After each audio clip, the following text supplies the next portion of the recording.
هلک په زړه کې وویل چې خلک هم ناپړیتي وایي، کله کله خو بنیادم فکر کوي چې له میږو سره اوسېدل ښه دي، ځکه چې میږې خبرې خو نه کوي او له کتاب سره یوازې ناسته هم ښه ده. کله چې ته څه اورېدل غواړې نو خلک داسې هیښنده کیسې کوي چې د منلو وړ نه وي، او کله چې له چا سره خبرې پیل کړي نو داسې ناشنا خبرې به وکړي چې بنیادم په دې نه پوهیږي چې خبرو ته یې څنګه دوام ورکړي. بوډا وویل زما نوم میچلز ډیک دی. بیا یې له هلک نه وپوښتل ته څو میږې لرې؟ هلک وپوهېد چې بوډا د ژوند په باب څه اورېدل غواړي. ډېرې. دا خو ستونزه را پیښه شوه، که ته ووایې چې زه ډېرې میږې لرم نو بیا زه ستا هېڅ مرسته نشم کولی. هلک غوسه شو ځکه چې ده له بوډا نه هېڅ مرسته نه وه غوښتې. بوډا په خپله له ده نه شراب وغوښتل او خبرې پیل کړې. هلک وویل کتاب مې راکړه، زه ځم چې میږې راغونډې کړم او مزل پیل کړم. او که ته د خپلو میږو لسمه برخه ماته راکړې نو زه به تا ته د پټې خزانې د موندلو لار در وښیم. هلک ته خپل خوب ور یاد شو او ناڅاپه په هر څه وپوهېده. بوډۍ ښځې خو له ده نه حق و زحمه نه واخیستې، خو اوس دا بوډا چې د هغې میړه ښکاري غواړي چې د یو داسې څیز په بدل کې ډېر څه واخلي چې هیڅ نشته. هلک ته دا بوډا هم چنګړی ښکاره شو، خو ده څه ویلو ته ځان جوړاوه چې بوډا یوه لښته راواخیسته او د دوکانونو مخې ته په شګو کې څه لیکل پیل کړل. د بوډا په کالیو کې پټ ټټر پورې تړل شوي کوم څیز داسې وپړقېد چې هلک یې د څو دقیقو لپاره بیخي ړوند کړ. خو بوډا په داسې چټکتیا سره چې د ده له عمر سره یې هېڅ سمون نه خوړ هغه څیز په خپله بې لستوڼو چپنه کې زر پټ کړ. د هلک سترګو چې بیرته کار پیل کړل نو ویې لیدل چې بوډا په شګو کې څه لیکلي دي. د دې ښار په بازار کې هلک وکتل چې په شګو کې د د پلار، مور، استاد او د هغه ښوونځي نوم هم لیکل شوی و چیرته چې د سبق ویلی و. د سوداګر د لور نوم ولید چې تر اوسه د په خپله هم نه و زده. نور یې هم ډېر شیان ولیدل چې ده تر اوسه هیڅ چاته د هغوی یادونه نه وه کړې. بوډا وویل زه د سالم پاچا یم. هلک وشرمېد او ویې پوښتل یو پاچا له یو شپانه سره څنګه کینی؟ او د دې ډېر لاملونه دي، خو مهم یې دا دی چې ته د خپل برخلیک په موندلو کې بریالی شوی یې. هلک نه پوهېده چې برخلیک لا څه ته وایي. بوډا وویل برخلیک هغه مهم کار دی چې یو بنیادم یې سر ته رسول غواړي.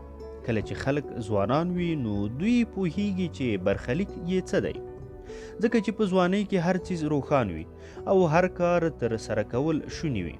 په ځوانۍ کې خلک د خوبونو لیدو نه ویره نه کوي او د خپل ژوند د پیښو او امکاناتو لپاره زیار باسي.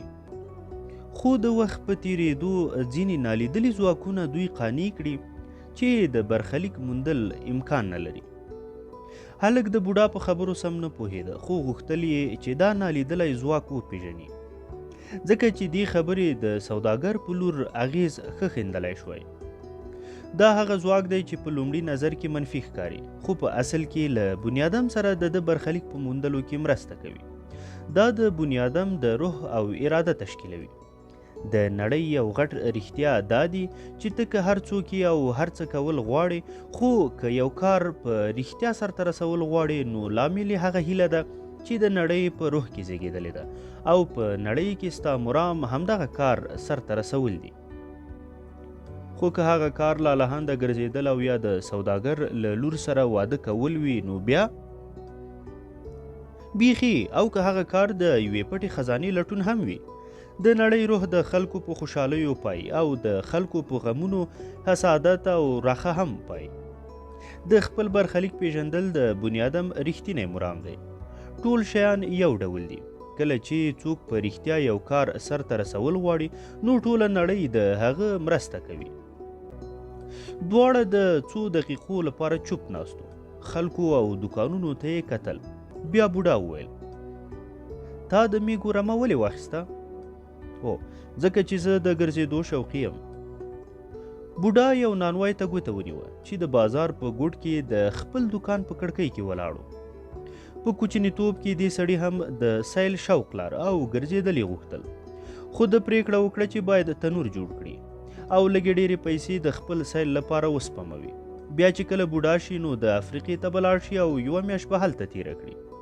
خو دی نه پوهیږي چې خلک د ژوند په هره مرحله کې د خپل خوب د تعبیر راوړلو جوګه دي. هلک وویل ده باید له ځانه شپون جوړ کړی وای. اوهو، ده په دې اړه هم فکر کړی و، خو نانوایان له شپنو نه زیات مهم خلک دي، ځکه چې دوی کورونه لري او شپانه په میرو کې شپې تېروي. خلک خپلې لوڼه نانوایانو ته ورکوي، خو شپنو ته یې نه ورکوي. د هلک زړه ښکته شو، د سوداګر لور ور یاده شوه او په زړه کې یې وویل چې د هغې په کلي کې خو هم یو نانوای شته. بوډا خبره پسې وغځوله. د ژوند په اوږدو کې د خلکو لپاره د شپنو او نانوایانو په باب خپلې مفکورې د دوی له خپل برخلیک نه زیات مهم شیان وګرځي. بوډا کتاب څو پاڼې واړولې، بیا یې یوه پاڼه لوستل پیل کړل. هلک لږ چوپ و، خو بیا یې مداخله وکړه، لکه څنګه چې بوډا د ده د لوست په وخت کې مداخله کړې وه. خو دا هر څه ته ماته ولې وایې؟ هو، ځکه چې ته د خپل برخلیک د پیژندلو هڅه کوې او اوس په داسې مرحله کې ولاړ یې چې د هر څه نه لاس په سر کېدو ته چمتو یې. نو ته تل په داسې مرحله کې راښکاره کېږې. هر وخت داسې نه راښکاره کېږم، خو په یو نه یو شکل کې خامخا راځم. کله کله زه د یوې ښې مفکورې او یا د یو حل په شکل راښکاره شم، خو کله کله چې مرحله ډېره ستونزمنه وي نو زه د پیښو لړۍ اسانه کړم. زه نور ډېر کارونه هم کوم، خو خلک په دې نه پوهوم چې دا هر څه څنګه وشول. بوډا هلک ته کیسه وکړه چې څنګه یوه اونۍ د مخه دی یوه ډېر توغونکي ته د یوه کاڼي په شکل کې ورښکاره شوی و. ډبر توغونکي د نړۍ هر کار ته شا کړې وه او 5 کاله یې پرله پسې د زمرد په لټون کې ډبرې او کاڼي مات کړي وو. د 5 کاله د یو سیند په غاړه په زرګونو کاڼي موندلي او په زرګونو ډبرې یې ماتې کړې وې. خو د 5 کاله بې ګټې لټون او زیار نه پس یې لوړه کړې وه چې بس دا آخرنی کاڼی به ګوري او بیا به دا کار پرېږدي. دا هغه مرحله وه چې بوډا له ځان نه کاڼی جوړ کړ او د ده په پښو کې را پرېوت. ډبر توغونکي کاڼی راواخیست، د 5 کاله بې ګټې زیار غوسه یې پرې وویسته او کاڼی یې په ځمکه را خلاص کړ. خو چې کتل یې کاڼی مات شوی و او هلته د نړۍ تر ټولو قیمته زمرد پروت و. بوډا لږ په غوسه کې وویل خلک د هر ژوند په لومړیو کلونو کې وپوهیږي چې د دوی د ژوند مرام څه دی، خو دوی ډېر ژر له دې نه لاس په سر شي. خو څنګه یې کوي؟ دا هر څه هم داسې دي. نو هلک بوډا ته هغه پټه خزانه ور یاده کړه. بوډا بیا په خبرو راغی. د بهیدونکو اوبو زور خزانې راوباسي، خو دغه زور د خزانو د ښخولو او پټولو لامل هم ګرځي. که ته د خپلې خزانې په باب معلومات غواړې نو ماته د خپلې رمې 10مه برخه راکړه. که زه د خزانې 10مه برخه درکړم نو بیا؟ بوډا لږ مایوسه شو. هو، که ته د هغو شیانو په باب له خلکو سره لوزنامې کوي چې تر اوسه دې لاسته نه دي راغلي نو ډېر ژر به د هغوی د موندلو سودا هم وبایلې. هلک ورته وویل چې د لا پخوا له چنګړۍ ښځې سره د خزانې 10مې برخې لوز کړی دی. چنګړیان له خلکو نه په داسې لوزونو اخیستلو کې ډېر تکړه وي، خو په هر حال ښه خبره دا ده چې ته وپوهیږې چې په ژوند کې هر څیز خپله بیه لري. د رڼا سربازان غواړي چې خلکو ته دا ور زده کړي. بوډا کتاب بیرته هلک ته ورکړ او ویې ویل سبا دا وخت د خپلې رمې 10مه برخه میږي دلته راوله، نو زه به تا ته د خزانې د موندلو درک وښیم. ماسپښین دې په خیر. له دې خبرې سره سم بوډا د دوکانونو په لور روان شو او له سترګو پناه شو. هلک بیا کتاب خلاص کړ، خو نور یې لوستلو ته تبه نه جوړېده. دی اندېښمن او له فشار لاندې و، ځکه چې پوهېده چې بوډا رښتیا وایي. هلک نانوای ته ورغی او یوه ډوډۍ یې ترې واخیسته. په زړه کې کرل ریبل چې نانوای ته د بوډا د خبرو په باب ووایي او که نه. خو بیا یې فکر وکړ چې کله کله څیزونه خپله مخې ته پرېښودل پکار دي او پرېکړه یې وکړه چې نانوای ته هېڅ هم ونه وایي، ځکه چې که دی نانوای ته د بوډا خبرې وکړي نو نانوای خوار به 3 ورځې د دې هر څه په خرڅولو فکر کوي کوم چې د ډیر په ګرانه ګټلی دي او ورسره روږدی شوی دی. هلک نه غوښتل چې نانوای په اندېښنو کې ښکیل کړي. هلک په ښار کې روان شو او د اخوا دیخوا ګرځېدو په حالت کې د ښار دروازې ته ورسېد. له دروازې سره په خوا کې یوه وړه ودانۍ وه چې په کړکۍ کې به یې خلکو افریقې ته د تګ لپاره ټیکټونه اخیستل. هلک اورېدلي وو چې مصر په افریقا کې دی. د کړکۍ شاته ناست سړي هلک ته وکتل او ویې پوښتل زه ستا کومه مرسته کولی شم؟ کیدای شي سبا. هلک فکر کاوه چې که دی خپله یوه میږه هم خرڅه کړي نو دومره پیسې به په لاس ورشي چې د سیند پورې غاړې ته پرې لاړ شي. خو دې فکر لږ وویراوه. ټیکټ پلورونکي خپل مرستیال ته وکتل او ویې ویل دا هم یو خوب لیدونکی هلک دی. خوار د ټیکټ اخیستلو پیسې نه لري. د ټیکټ پلورونکي له کړکۍ سره ولاړ هلک ته خپله رمه وریاده شوه او په زړه کې یې وویل چې دی باید ځان ته د یو شپانه ژوند غوره کړي ځکه چې په 2 کاله کې د یو شپانه د کارونو په باب هر څه زده کړي وو. دی د میږو د کټیلو د بلاربو میږو خیال ساتلو او له بګو نه د میږو د بچ کولو په چلونو پوهېده. دی د اسپانیا د ټولو ورشوګانو او مالڅړونو سره بلد شوی و او پوهېده چې د یوې میږې باید څومره ده. هلک پریکړه وکړه چې د خپل ملګري انګړ ته په اوږده لار ورشي خو په لاره کې انګړ ته د تلو پر ځای په هغو ځینو وخوت چې له ښار نه د تاو شوي دیوال سر ته رسېدی.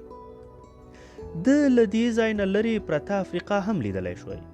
یو ځل چا ورته ویلي وو چې مسلمانان له افریقا نه اسپانیا ته راغلي وو او ټوله اسپانیا یې نیولې وه. د دیوال له سر نه د ټول بازار ننداره کېدله او هغه ځای هم لیدل کېده چیرته چې هلک له بوډا سړي سره خبرې کړې وې. هلک په زړه کې وویل په هغه دقیقه دې لعنت شي چې زه له بوډا سره یو ځای شوم. دی خو بازار ته فقط د بوډۍ ښځې لیدلو لپاره راغلی و چې د خپل خوب تعبیر ترې وپوښتي.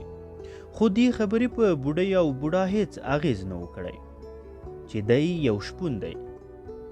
هغه دواړه یوازې اوسېدونکي کسان وو او په دې نه پوهېدل چې شپون له خپلو میږو سره مینه کوي. هلک د خپلې رمې هره میږه پیژندله. ده ته پته وه چې په رمه کې څو پسونه دي، کومه میږه بلاربه ده او 2 میاشتې پس بلنګېږي، کومه میږه مایوبه ده او کومه میږه تر ټولو لټه ده. دی د میږو د کټیولو او حلالولو په چل هم پوهېده. هلک فکر کاوه چې که دی له خپلو میږو نه جلا شي نو هغوی به له کړاو سره مخ شي. سیلۍ چلېده. هلک دا باد هم پیژانده. دې سیلۍ ته به خلکو لیونټر ویل، ځکه چې مسلمانان د دغې سیلۍ په زور له لمرخاته نه په بیړیو کې راغلي وو. سیلۍ زیاته شوه او هلک له ځان سره وویل زه دلته د خپلې رمې او خزانې په منځ کې ناست یم. زه باید په دواړو کې یو غوره کړم. له یو سره روږدی شوی یم او د بل لیوال یم. د سوداګر لور هم ده، خو هغه دومره ارزښت نه لري ځکه چې هغه په ما بار نه ده. زه پوهیږم د هغې لپاره دا هیڅ توپیر نه لري چې زه کومه ورځ د دوی کلي ته ورځم، ځکه چې هغې ته ټولې ورځې یو شان دي. کله چې یو بني آدم ته ټولې ورځې یو ډول شي نو علت یې دا وي چې هغه په خپل ژوند کې د پیښېدونکو ښو کارونو په ارزښت هم نه پوهیږي. لکه لمر چې هره ورځ راخیږي خو دوی یې په ارزښت نه پوهیږي. ما خپل کلی او مور و پلار پریښي دي او هغوی زما له غیاب سره روږدي شوي دي. زه هم له دوی نه لرې اوسېدو سره بلد شوی یم. میږې به هم زما له غیاب سره روږدي شي. هلک د بازار په لور وکتل او د نانوای په دوکان یې سترګې ولګېدې. خلک دوکان ته راننوتل او بیرته ستنېدل. یوه پیغله او یو زلمی په هغه لویه څوکۍ کېناستل چیرته چې دی له بوډا سره ناست و. دواړو یو بل مچ کړل. هلک له ځان سره وویل دا نانوای، خو خبره یې بشپړ نه کړه. سیلۍ نوره هم تونده شوه او هلک په خپل مخ د سیلۍ زور احساس کړ.